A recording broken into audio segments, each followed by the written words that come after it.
Hi guys, कैसे हैं आप लोग। आई होप आप लोग बहुत बहुत शानदार होंगे एंड पढ़ाई कर रहे होंगे, तैयारी कर रहे होंगे, तैयारी जीत की। आई होप घर पे सब अच्छे होंगे। You are mentally physically very strong to appear for your next exam. So ये जो मैं वीडियो लेकर आया उन बच्चों के लिए लेकर आया जो लोग ऑडिट का पेपर दे रहे हैं, इधर इन इंटरमीडिएट और इन सीए फाइनल। हमारे सामने एक जो सबसे बड़ा जो पहाड़ होता है वो होता है स्टैंडर्ड्स का, कि सर स्टैंडर्ड्स के जो आंसर्स है वो कैसे लिखने, क्या लिखने, कितना लिखना है, पता ही नहीं। तो मेरे पास दो आंसर शीट्स है। एक है आरटीआई के बच्चे की कॉपी है, तो मैं आपको बताता हूँ कि वहाँ पर उन्होंने क्या मिस्टेक की है। और एक जो उन्होंने टेस्ट दिया था, जो जो मैं कंडक्ट करता हूँ, उन्होंने जब टेस्ट दिया तो उन्होंने क्या इंप्रूवमेंट किया, कैसे आंसर लिखा। Still there were mistakes in that, but मैं आपको बता दूंगा सो दैट ये जो मिस्टेक्स है ये आप आगे जाके ना करें, ठीक है, अपने एक्चुअल पेपर में ना करें। छोटा सा वीडियो होगा। Do subscribe to the channel so that you are updated with whatever content I'm uploading on the channel. Plus ये जो वीडियो है ये अपने दोस्तों के साथ दूसरे व्हाट्सएप एंड टेलीग्राम ग्रुप में जरूर शेयर कीजिएगा, सो दैट, क्योंकि देखो पेपर का 40-50% तो स्टैंडर्ड्स ही होते हैं। अब लोगों को पता ही नहीं कि कहाँ रुकना है, क्या लिखना है, कितना लिखना है। तो वो जनरली लोग से दिक्कत हो रही है, तो उनको मार्क्स नहीं मिल जाते, मार्क्स नहीं मिलते। एमसीक्यूज में you are amazing, you are guys are getting around 20-22 on 30 at both inter and final, but when it comes to descriptive part 8 mark, 10 mark, 12 mark, 14, जैसे भी इनको भी एक्चुअल पेपर में 13 ही मार्क्स आए, ठीक है। सो ये गलती आप ना दोहराओ, तो इसके लिए ये आई ओपनर वीडियो है, ठीक है। चलिए शुरू करते हैं। तो इनका एक जो स्टैंडर्ड का जो क्वेश्चन आया था पेपर में वो मैं आपको दिखाता हूं।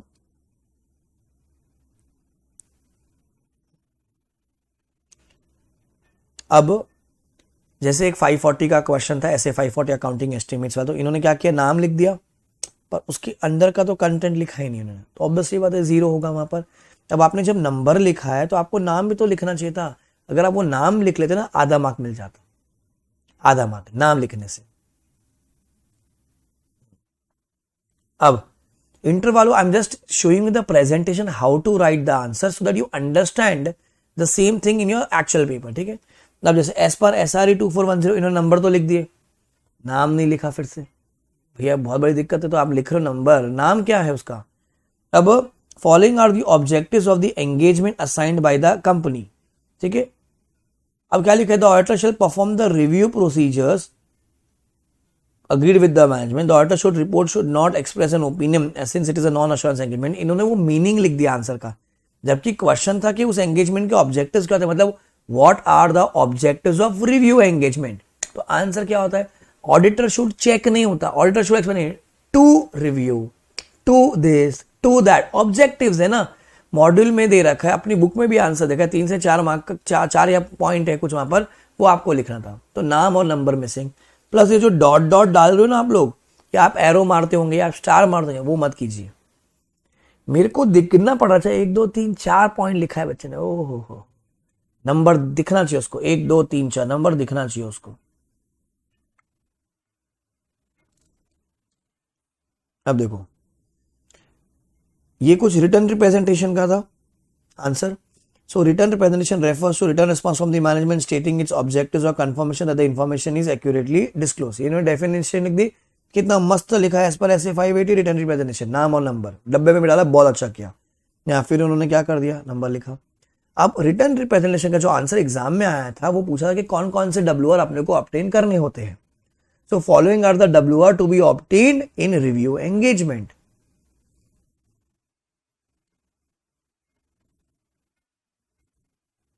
ये सब नहीं है आंसर में, आंसर ही रॉन्ग है। अब बच्चे के हिसाब से, बच्चे ने तो क्या लिखा, सर मैं तो पूरा पेपर भरी, पूरा लिख कर आई। जब मैं पूरा लिख कर आई फिर भी मेरे को मार्क्स नहीं मिल रहा है, ठीक है भाई, भैया ये आंसर ही रॉन्ग है ना, तो क्यों मिलेगा। सेम वे इंटरवल आपको ही पता होगा, एक अपना ऐसे 260 communication of significant deficiency in internal control, right, 2TCWG, ठीक है। CA shall communicate the significant deficiency in the internal control to those who are with governance as per SA 265। नाम number missing है वहां पर। ये जो rating of deficiency, executive summary, auditors recommendation, सब internal audit के आंसर्स है। उसमें अपन ये बोलते हैं ना, description of the deficiency and it's potential effect, a statement that the auditor is not responsible to evaluate the internal control system. This deficiency is significant only as per his professional judgment. There could be other deficiencies also। वो answer था पर। See the problem is you are not writing the content what the answer says. आपने question समझा पर आपने answer तो उल्टा सीधा लिख देना, तो टीचर क्या करेगा, 0 मार्क देगा ना वहां पर देखो इंस्टीट्यूट ने क्या किया यहाँ पर, फिर भी आपको 1 मार्क दिया. रीजन बिंग क्यों, क्योंकि आपको कम्युनिकेट करना है एज पर सिग्निफिकेंट डेफिनेशन 2 तीसरा ये क्लियर लिखा आपने. And summary of significant definition, ये वाला पॉइंट राइट है. तो अपन क्या बोलते हैं, क्या क्या फाइंडिंग्स है अपनी, वो द पोटेंशियल इफेक्ट उसका and the number of deficiency, तो आपने वो लिख दिया, पर बाकी के तो नीचे रॉन्ग है ना, तो इसलिए मार्क्स नहीं मिला. ठीक है, प्लीज अंडरस्टैंड द क्वेश्चन. अब ये ऐसा नहीं कि नया क्वेश्चन है, मॉड्यूल में दिया हुआ है क्वेश्चन, रिटर्न रिप्रेजेंटेशन वाला ये मॉड्यूल में क्वेश्चन है, तो ये क्वेश्चन वही है. पर प्रॉब्लम क्या होता है, हम लोग आईसीआई के मटेरियल को देखते ही नहीं ना. हम लोग क्या कहने नहीं, भाई भगवत गीता है, बाइबल है, कुरान है, मॉडल के पीछे के जो क्वेश्चंस आप प्लीज उनको बहुत थरली कीजिए, जिससे आपको कॉन्फिडेंस आएगा. See I am not saying same question आएंगे बट सिमिलर क्वेश्चंस आएंगे. ठीक है, नाउ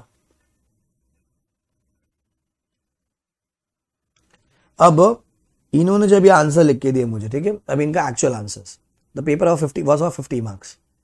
तो इनकी जो पहली मिस्टेक थी, इन्होंने क्या लिखा, ये वर्ड रेलेवेंस चाहिए, मेरे को नहीं चाहिए रेलेवेंस चाहिए, पेपर चेकर को नहीं चाहिए रेलेवेंस चाहिए. ठीक है, then the way she improved, SQC1 write the name, wow 1 mark confirm. ठीक है, देन इन्होंने फिर उसको एक्सप्लेन किया. अगर किसी को याद होगा SQC1 हम लोग चेक करना, ICC integrity of the client, competence, capability, resources and compliance, ethical requirements. Heading दी, उसको एक्सप्लेन किया, हेडिंग दी, उसको एक्सप्लेन किया, हेडिंग दी, उसको एक्सप्लेन किया. मजा आ गया आंसर पढ़ के. ठीक है, खाली एक मैंने उनको बताया था कि don't put this arrows, write their numbers. जैसे मैं 3 सब पॉइंट्स है, तो नंबर 1, नंबर 2, नंबर 3 या ABC, तो टीचर को दिख रहा है ना ये चीज. ठीक है, then she give a reference of essay 220 because answer में जरूरत थी. And then she give a conclusion also. आप अगर ये वर्ड नहीं भी लिखोगे तो भी चलेगा. And then you underline all the important things, don't underline everything. बस हेडिंग को आपने अंडरलाइन, नीचे कंक्लूजन में क्या था वो आपने किया. ठीक है, दूसरा आंसर था उनका कुछ ऐसे 240 का, तो वापस इन्होंने कुछ वो लिखा रेलेवेंट ऐसे, वो कि इरेलेवेंट है, ये नहीं लिखना है आपको. आपको सीधा लिखना है एज पर ऐसे 240 auditor's responsibility relating to fraud in audit of financial statements. नाम लिखा, 1 mark confirm. Then following are the fraud risk factors. ठीक है, following are the fraud risk factors, तो उन्होंने वही हेडिंग दी, एक्सप्लेन, हेडिंग दी, एक्सप्लेन, हेडिंग दी, एक्सप्लेन, हेडिंग दी, एक्सप्लेन. तो इन्होंने क्या किया, 3 ही चीजें लिखी वहां पर, जबकि वहां पर 5-6 पॉइंट्स है, तो मैंने उनको 2.5 मार्क्स दिया और 5 मार्क का आंसर. तो आइडियली आपको 2.5 to 3 मार्क्स ही मिलना है, बराबर. हाँ, अगर आपका आंसर बहुत ही एक्स्ट्रा वैकेंसी, आपने पूरा मॉड्यूल मैच करा दिया है इंस्टीट्यूट को, then the checker will give you 4.5. Then again वही मिस्टेक रेलेवेंट ऐसे वाली, पर ऐसे 560 सब्सिक्वेंट इवेंट उन्होंने डिफाइन किया उसको, एंड देन पूरा उन्होंने मस्त एक्सप्लेन किया. Then I give her 3 mark. जबकि आंसर देख लो कितना छोटा सा लिखी है उन्होंने, पर जितना रिक्वायर्ड था उतना ही. खाली ध्यान रखना आपको क्या करने का है, पॉइंटर्स बनाने, नंबर 1, नंबर 2, नंबर 3, नंबर 4, 4 का A, 4 का B, तो खाली पॉइंटर्स बना दो. तो पेपर चेकर को दिख जाएगा बच्चे ने ऐसा मार्क्स लिखा हुआ है, हमें ऐसा आंसर लिखा हुआ है, दिल गेट द मार्क्स क्लियरली. समझा आपको कैसा लिखने का है. फिर वही नाम नंबर, ऐसे का नाम नंबर को हमेशा बॉक्स करना, उसका 1 मार्क मिलता है, आधा से 1 mark, depending upon paper checker का मूड क्या आ रहा है आपका पेपर चेक करते वक्त. ठीक है, आधे से 1 मार्क वो मिलेगा ही मिलेगा. And right the answer in point form. Clear, don't give this like relevant ऐसे कंक्लूजन, वो पेपर चेकर को पता है वो सारी बातें.